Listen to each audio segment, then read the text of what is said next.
Isso. Combinado. Quer que eu passe? Dá para passar por aqui ou eu passo? Você pode passar? Claro. Good afternoon, everyone. I apologize, but I will present my paper, my seminar, set. It's okay? Because it is easy to follow here. Of course. Just a minute. Well, I will speak about, probably most of you are very familiar with this subject, so I apologize, but I will talk about Lamarck and the transmutation of species before and after his theory of evolution. You can ask why I put evolution in this way. I did because at Lamarck's time, evolution had another meaning, another connotation. Evolution meant what called ontogeny. And so Lamarck used other names to refer to his theory. And so this is why I put that. And nowadays we can say that he proposed a theory of evolution.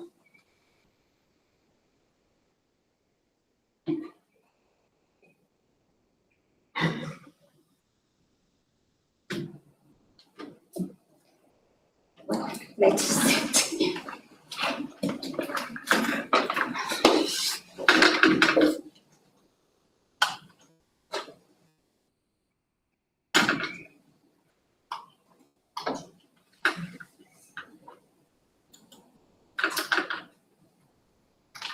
Well, before 1800, most of the naturalists believed that species could not vary. Lamarck, at that time, thought the same. He thought that species could change only to some extent, up to the level of varieties, but not beyond it. However, Lamarck proposed between 1800s and 1822, more or less, what we call a theory of evolution, although he did not use this term to refer to it. In fact, he used several words or expressions to refer to his theory. We will therefore refer to it as the theory of animal progression, one of the terms Lamarck himself used. The purpose of this presentation is to discuss whether, in his theory of animal progression, Lamarck retained some of his earlier ideas. We won't discuss why he changed his mind concerning this subject, but we can discuss it after the presentation if you wish. But in order you can understand my proposal, I must present some aspects of Lamarck's theory on the progression of animals. Well, but what could be deemed the main aspects of his theory on the progression of animals? Well, Lamarck believed that life has not always existed on Earth. Life began in water and humid places, involving force of attraction and repulsion through spontaneous generation, he used the force that were known at his time, such as the force, the attraction, universal attraction from Newton. In Lamarck's words, nature, with the help of heat, light, electricity, and humidity, forms spontaneous or direct generations at the extremity of each kingdom of living bodies, while the symptoms of these bodies are formed. And this is always happening, according to Lamarck. Initially, nature gave rise to the simplest beings, which in turn gave rise to all subsequent life forms. Lamarck stated, nature always proceeds from the simplest to the most complex. This is perhaps his the last version of his theory.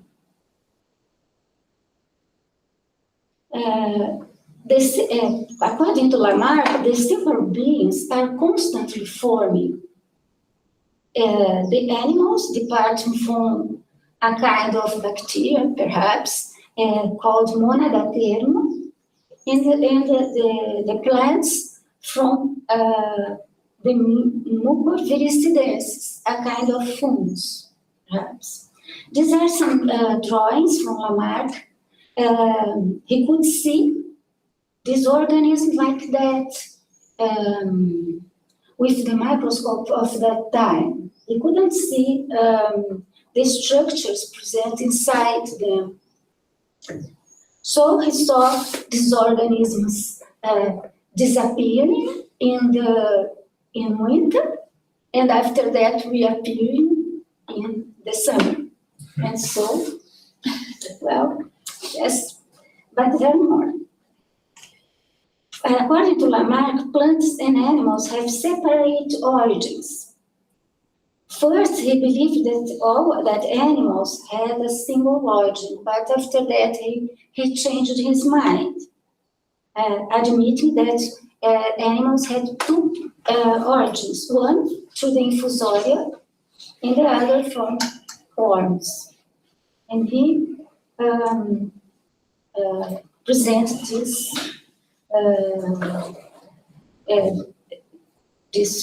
presentation dealing with the two series of animals. One, des animaux articulés, inarticulés, that is the invertebrates, name, Lamarck gave this name to them, and the others, as say, des animaux articulés. And so he put something before, but after that the worms, intestinal worms, in fact. Here. According to Lamarck, the supreme author created nature. And nature was a set of metaphysical objects constituted by laws and motion. He wrote, nature is neither an intelligent nor a being, but an order of things completely ruled by laws. Life is an essentially physical phenomenon, whose explanation is the same as that of the other physical phenomena, according to Lamarck. And the supreme author does not interfere with nature. So Lamarck was deist.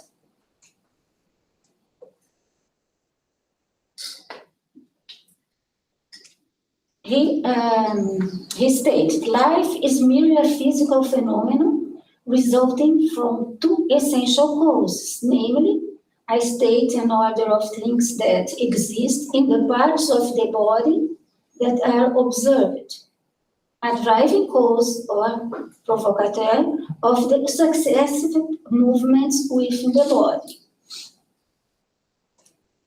But what would be the exciting cause that produces vital movements, according to Lamarck? He searched among the physical agents known at that time. These agents would be calorific and electrical fire. So the first cause of life is caloric, and the electric fluid is the cause of the organic movements. He believed that during respiration and through the food ingested, the electric fluid was introduced in the organisms. And the electric fluid, in the sequence, the electric fluid is modified within the animal and transformed into galvanic fluid. We must remember that at that time, the electricity, animal electricity was in discussion. I quote Lamarck, "It seems to me that caloric and electrical matter are sufficient to compose this essential cause of life. The one placing the parts of the interior fluids in a state proper to their existence, and the other provoking by its movements in the body the different excitations that cause the organic acts to be executed and the activities of life to continue. Therefore, what characterized living beings, according to Lamarck, was a specific adequate physical chemical structure and the existence of certain physical force with them, which give them the dynamism of life.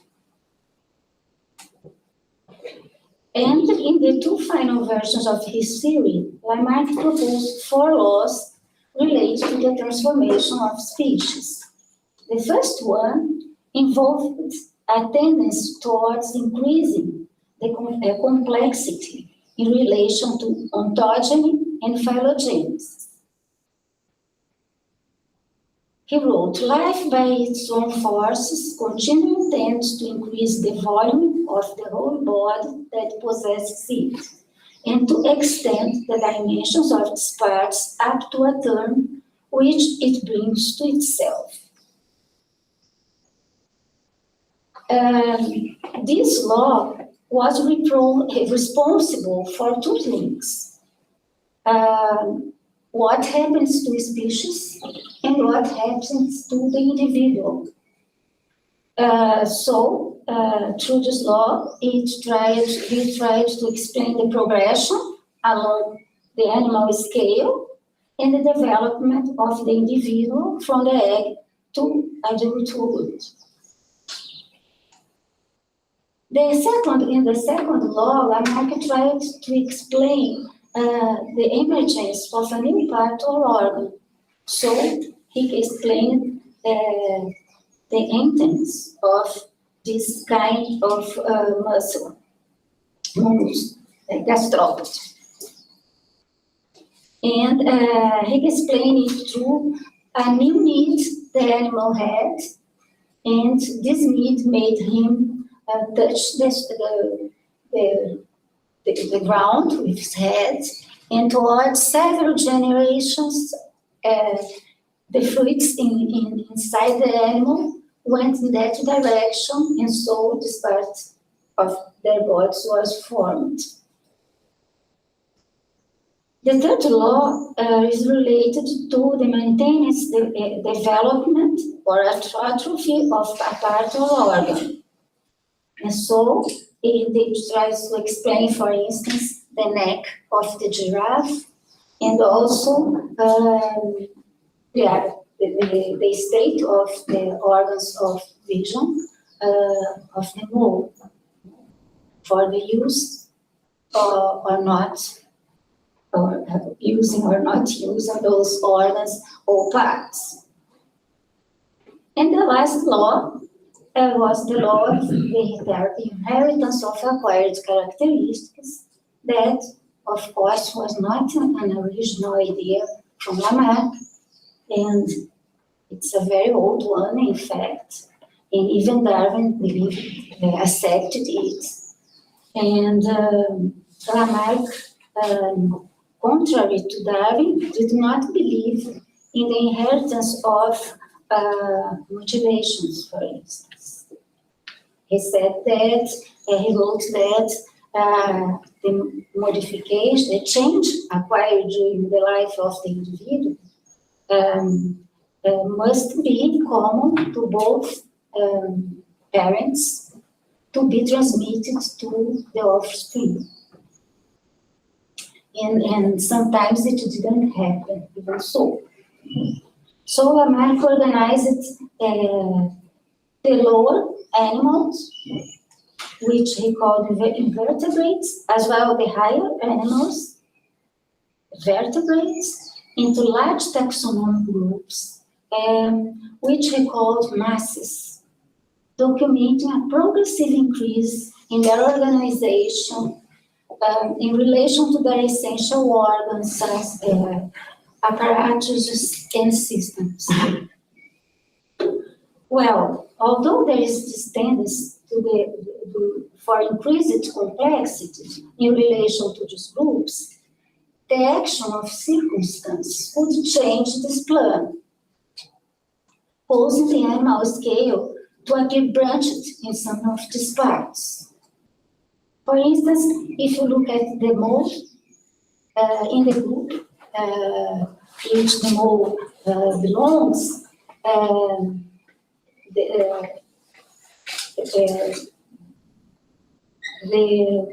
how can I say, the organs of vision,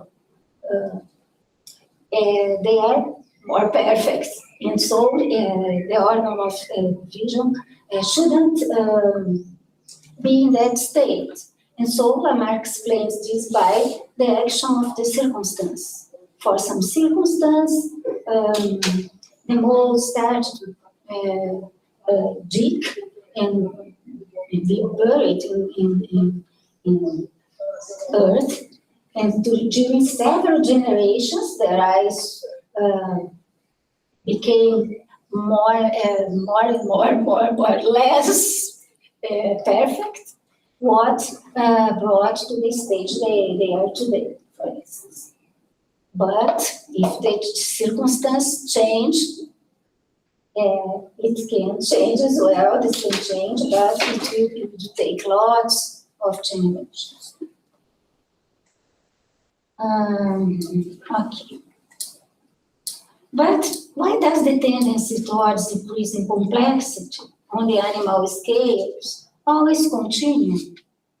In relation to ontogeny, have its limitations. Because Lamarck says that this increasing of complexity, how can I say? It is kept. It will always act. But why, in the case of individuals, why they suffer decay, die? When I was studying Lamarck's ideas, I thought about that, but I found an answer that I would say. Let's go back to the last decade of the 20th century, when Lamarck recorded his ideas in some works. At that time, he considered that species were not subject to transmutation at the level of a new species. Concerning the concept of life, he said, he wrote, what constitutes the essence of man's life is a fact inconceivable to man, or at least a principle whose knowledge seems to escape his physical research just as the course of the existence of nature and the activity is spread in nature. Late, he wrote, I therefore think that life, in beings endowed with it, is nothing but the movement that results in the parts of these beings from the execution of their essential organs. This conception is similar to the one presented by Bichat, a French vitalist, in one of his works. Concerning the exciting cause of life, caloric and electricity, in Lamarck's theory of evolution, we shall revisit Lamarck's conceptions of chemistry. Lamarck accepted the chemistry of 4 elements, Empedocles ideas. In this case, water, fire, earth, and air, according to Lamarck, were not compounds, they were elements, and believed that all the bodies, living bodies, were composed by those elements. And he considered the most important element, the fire, and he named his theory pyrotic theory.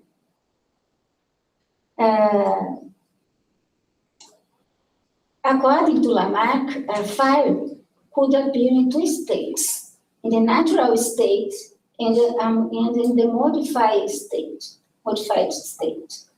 In natural state, he penetrated the body and filled the space between its molecules. In this case, fire would have a weak effect on bodies.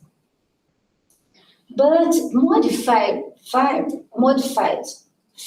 may appear in 2 forms: expanding, later called caloric, that used a lot, even in his theory of evolution, and fixed. The expanding fire could cause molecules to move apart, both in living and in inanimate bodies. In the living bodies, it can produce heat. When referring to the cycle of life, Lamarck clarified that individuals go through growth, cessation of growth, and decay. So I ask, why does decay happen if there is a trend to the increase of perfection in nature? Why? The answer to this question appears in the same work. Lamarck wrote, there is a tendency in nature for chemical reactions to become increasingly complex in all compounds. Still, there is also a tendency towards destruction, which is more intense in organic beings. So he believed in opposite forces. This idea is a bit, how can I say? I would say French, because Lamarck, the methodological discourse, Lamarck's methodological discourse was an empirist one. He was a follower of Condillac. So, and this idea is from Naturphilosophie, appears in Naturphilosophie. Wow, let's go to the final remarks. Concerning his theory of the animal progression, Lamarck changed his mind towards the origin of species, the concept of life, the concept of nature.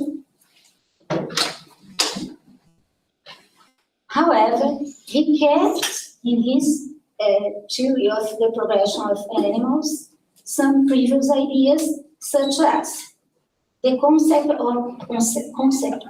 of opposite forces in nature, the chemistry of the 4 elements, emphasizing the role of fire in explaining the origin of life, life itself, as well as several organic phenomena, the emergence of a new part or organ, the increase in complexity at the animal scale. Lamarck dedicated a work to explain how he could not accept Lavoisier's ideas.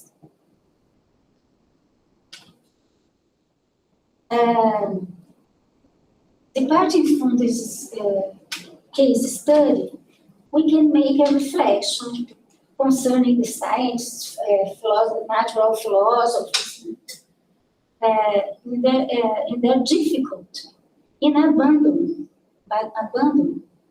old ideas. But in this case, Lamarck also incorporates old ideas to new ones. What is different? Well, sorry, and that's it, and thank you.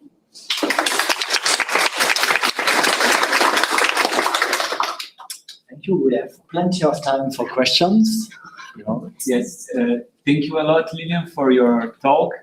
Well, as you know, I'm not someone who knows Lamarck, so it's a naive question. I was wondering, because always we are talking about how Lamarck is wrong, right? He got evolution wrong with regard to Darwin, and here he was criticizing Lavoisier with his chemistry, and of course, Lavoisier chemistry was the one that was correct instead of Lamarck. But Lamarck was trying to explain evolution or biological life from a physical chemical point of life. In this point, was this correct? I think André Pichot in the Histoire de la notion de vie make this point. Do you agree with this, that he was modern and that we would accept his methodology in the sense of having physical chemistry basis for life? Yes, even Darwin admitted it, because despite of making lots of criticism, sometimes to Lamarck, sometimes he wrote that Lamarck's theory was miserable, absurd, and other similar things. But he gave to Lamarck the merit of explaining, of giving explanations using natural laws and not a miraculous intervention. Okay, so Darwin acknowledged it. Acknowledged Lamarck, okay. Yes. But, well, Lamarck has, of course, we don't accept most of ideas of Lamarck nowadays, as we don't accept most ideas of Newton or even Lavoisier.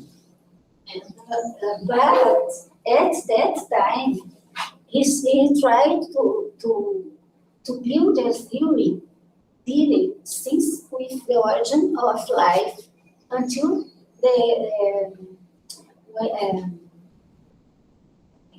rising of man.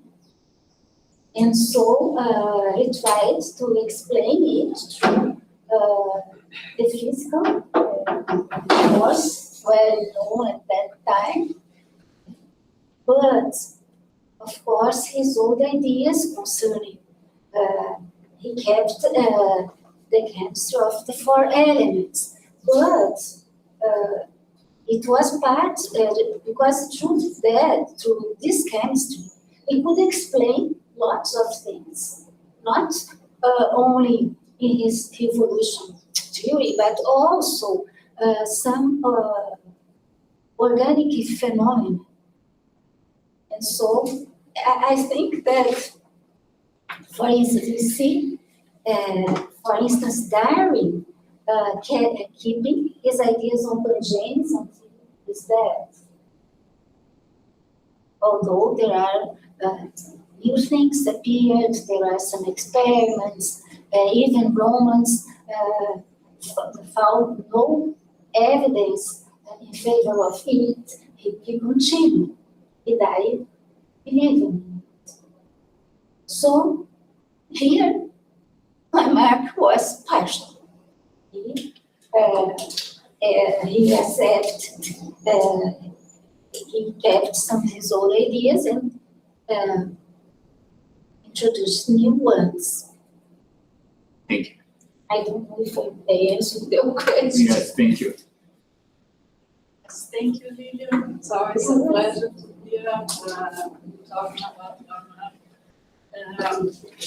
I would pick the point you left in the beginning of your talk, that is, what made Lamarck change the idea after all and became a evolutionist? Wow.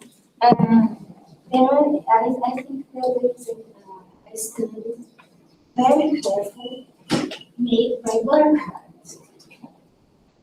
Burkhardt relates to the changes in concerning Lamarck's ideas of species. When Lamarck, after the French Revolution, several institutions in France were adapted, changed. And Lamarck was a prestigious botanist. He was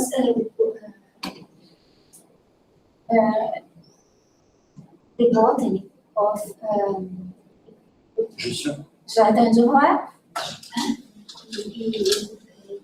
He had prestigious in Sorbonne. He wrote also the other subjects, but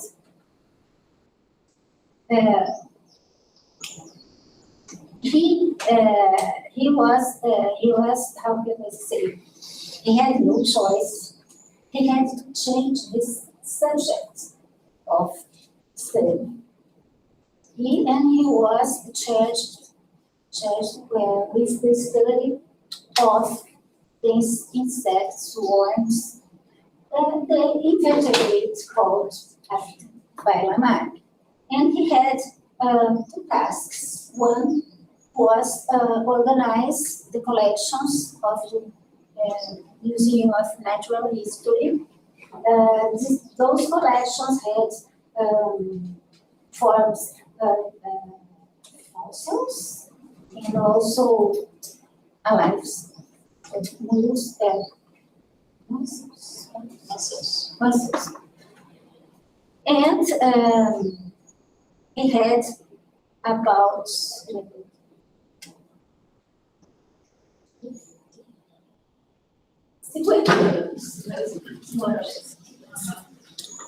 and he had to change his subject. And when he was doing his work, he realized that perhaps the species would have changed, transformed, not being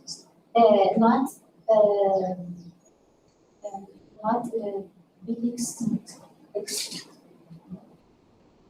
And when he was dealing with the organisms quite simple, he thought that they are so simple that they were very close to the inorganic. And how can I say? There are more reasons.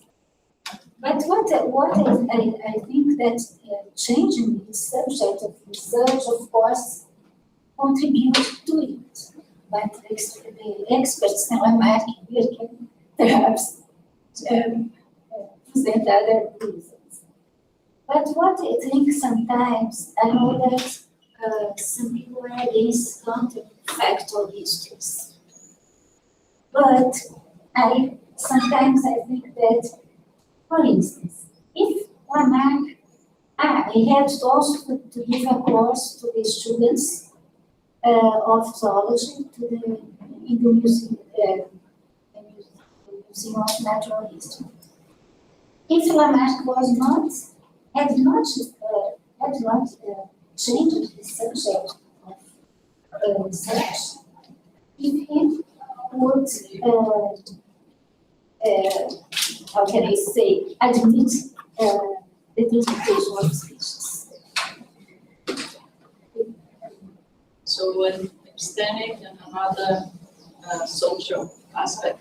Yeah, I think that's the changes in the institutions and so on, but this didn't happen with Lamarck. For instance, Saint-Hilaire was, he worked with, he was a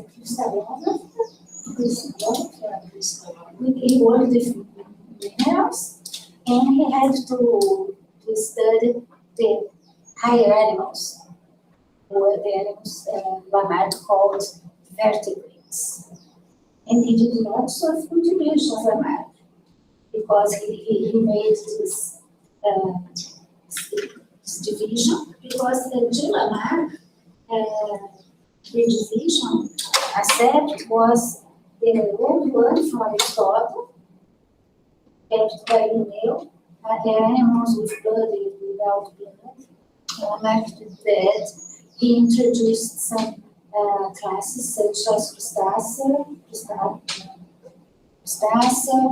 He separates insects from spiders, for instance, because always this was together. So he presents lots of contributions. And of course, I present a very just a point here, but if you have a look at Lamarck's theory, because I dealt only with the animals, not with men, but he has a part with men. He explained how some faculties such as memory and appeared, but I didn't study that. But he wrote lots of things. In general, people stay at Philosophie, but the final versions of history, such as the first volume of the Histoire Naturelle, and also the Système Analytique de Connaissance Positive de l'Homme. So there are works where he presents his ideas in a complete way. Well, but the part of the how can I say, the epistemological view he adopted following Condillac, not the ideologue, but Condillac, he was criticized because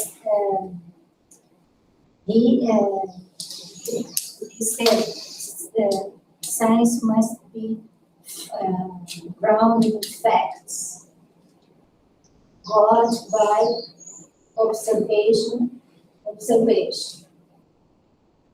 And he talked about subterfuges and all these things, and sometimes this is a positive fact.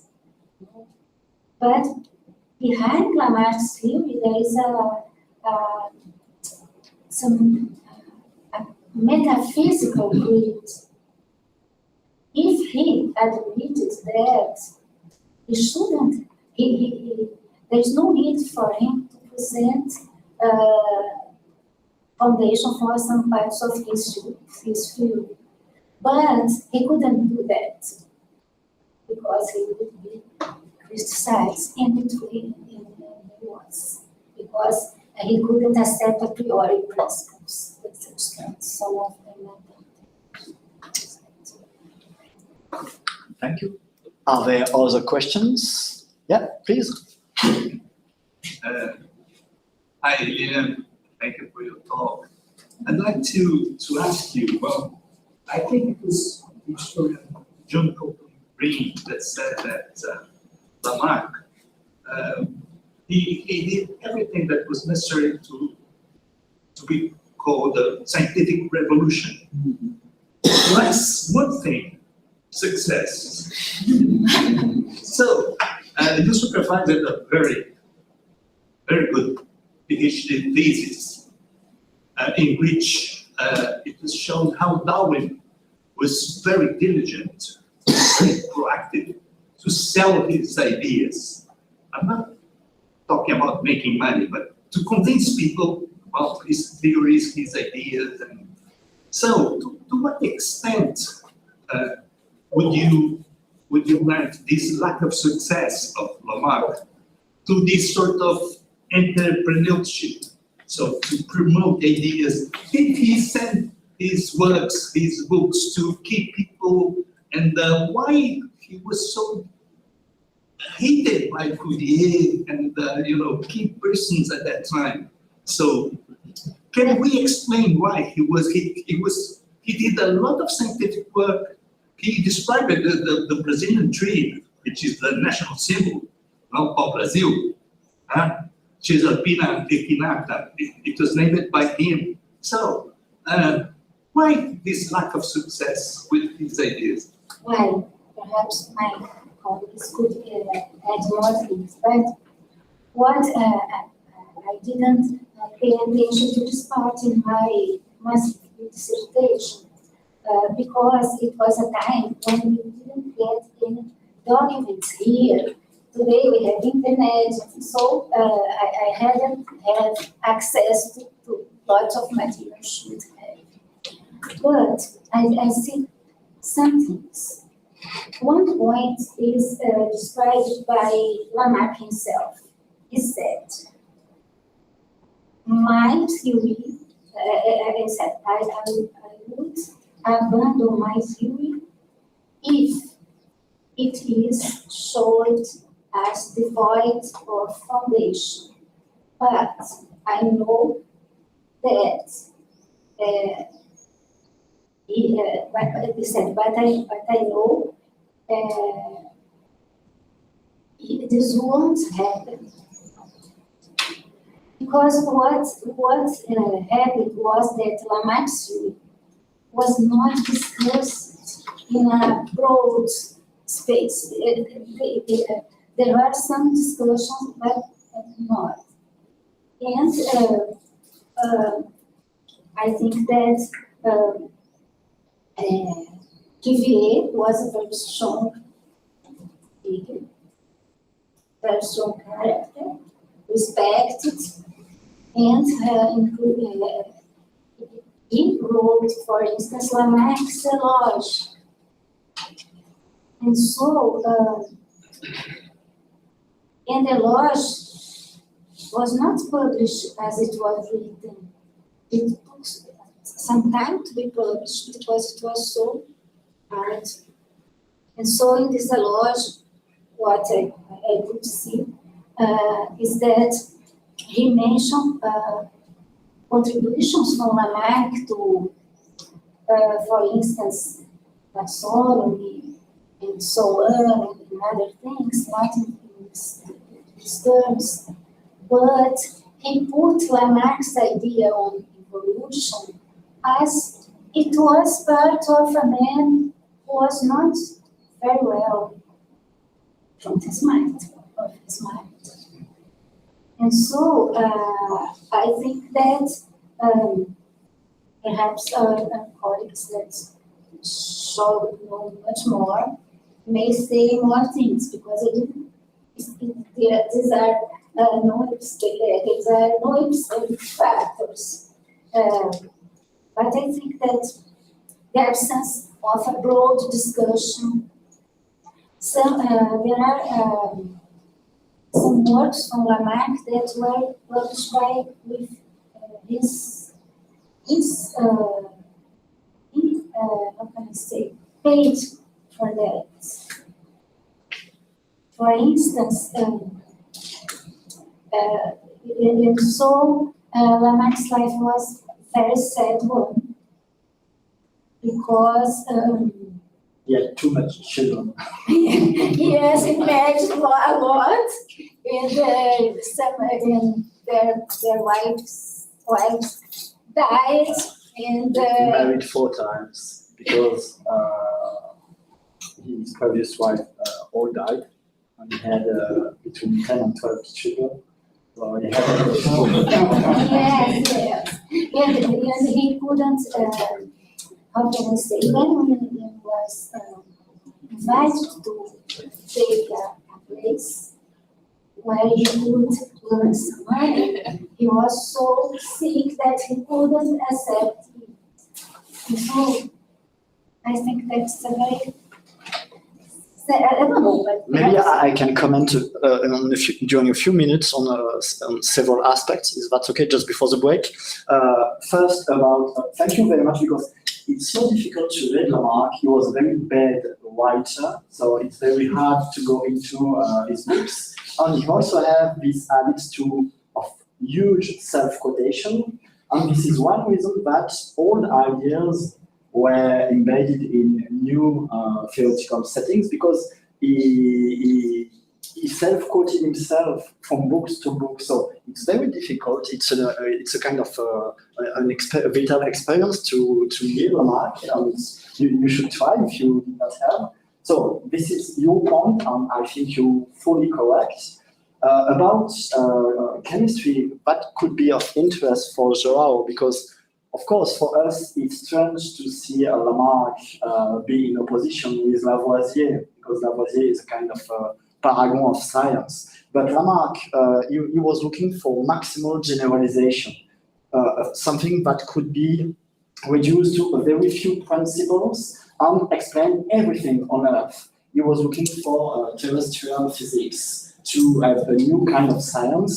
And for Lamarck, Lavoisier, in Lavoisier chemistry, there were too many elements, too many principles, because you need oxygen, you need hydrogen, you need carbon, and that's too many elements. Let's see what we can do with only 4 elements. So there was a kind of epistemological motivation to oppose the new chemistry of Lavoisier. About why he changed his mind regarding evolution, it's still something that we don't know much.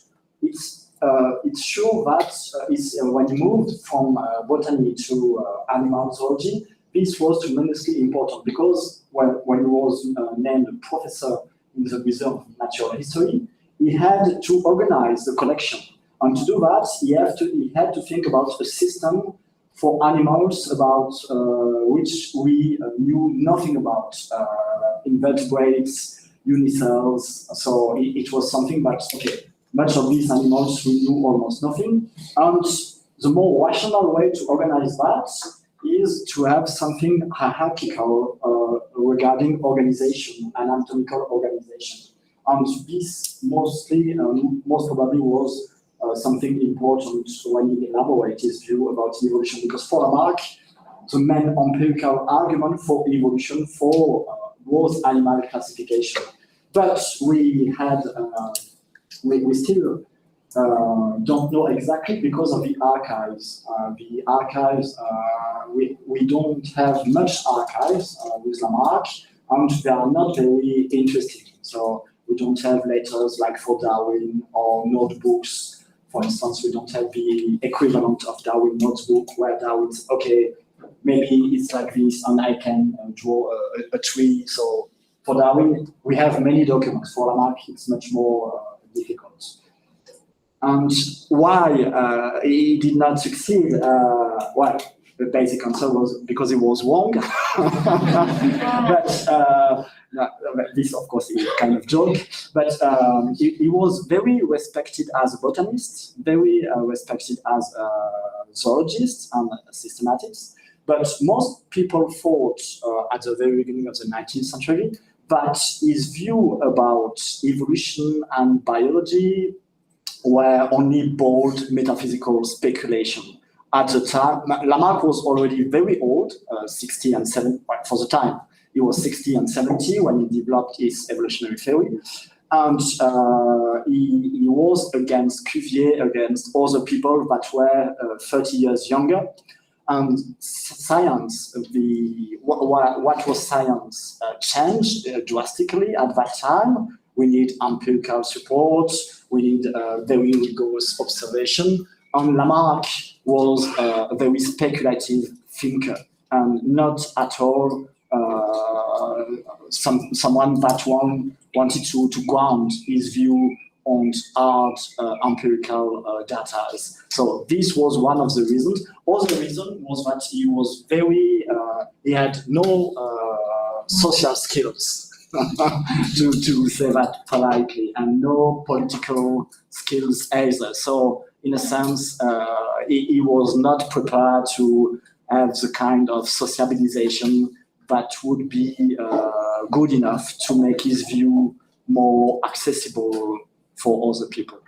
But thank you again for. Cuvier was. And Cuvier was very skilled. Yeah, he had many skills on the for. Yeah. But thank you. It was a very good summary of the core ideas of Lamarck. And again, it's very difficult to go into this literature.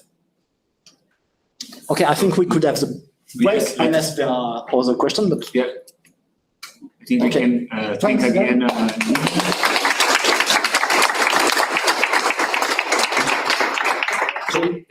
20 minutes. 20 minutes. Para quem é do curso, não deixe de assinar ali, os downloads. And so we will have here at the front coffee, and you'll see that Pão de Queijo has arrived.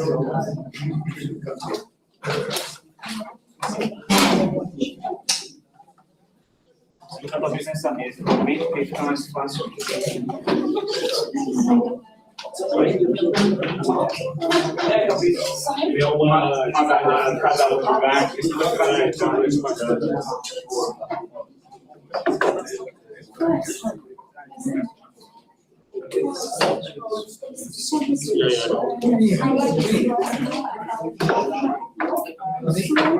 Deu certo? Deixa eu tirar a cópia. Então. Aí eu fui até. Pois é, ela queria comentar também, ele cortou tudo, né? Mas ela queria comentar a vida. Porque ela é um cara. Eu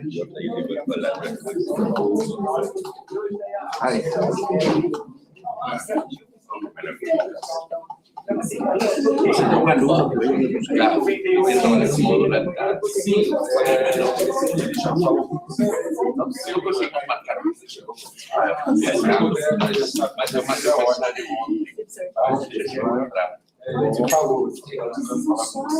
Aí ele vem no CIS, sim, eu já dou aulas para eles também. Uma aula mesmo. Ele não tem outra coisa que o Bruno. Mas eu acho que é um espelho, porque eu falei, bom, ele já é como é que está pesquisa, ele tem algumas ideias de desenvolver modelos, mas eu falei, olha, a primeira lição de qualquer modelo da Lilian foi você reconhecer bem o sistema. Qualquer modelo de biologia é contingente, ele nunca vai ser um modelo sobre isso, ele é mais abordagem teórica. E assim, mais de uma vez eu te falar, mas você já foi falar que ele também não conversou sobre a coragem de ser acídea, é legal, né? E assim, eu achei que tinha mudado alguma coisa. é isso que colonialidade, que ainda não é totalmente definida, ele está explorando alguém.